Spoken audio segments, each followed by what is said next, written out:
Ha? Ikaw rin pa rin.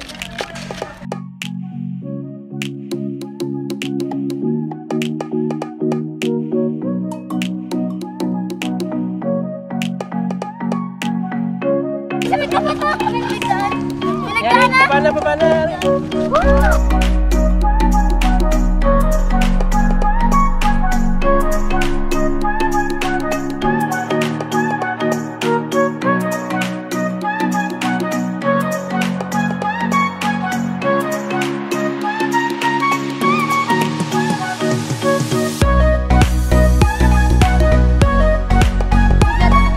Sige, malapit kayo.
So I just flew the drone and I was kind of surprised that the kids, it wasn't their first time to see a drone. So I think that a lot of people fly the drone, especially because it's Palawan, so there's a lot of tourists and people fly the drone all the time. But one weird thing is, when I flew the drone, it gave me a warning. It gave me a warning that I'm very near at the airport and... Wait, I think my churchmates are here. You see those people over there? They're the delegates that just arrived from the airport.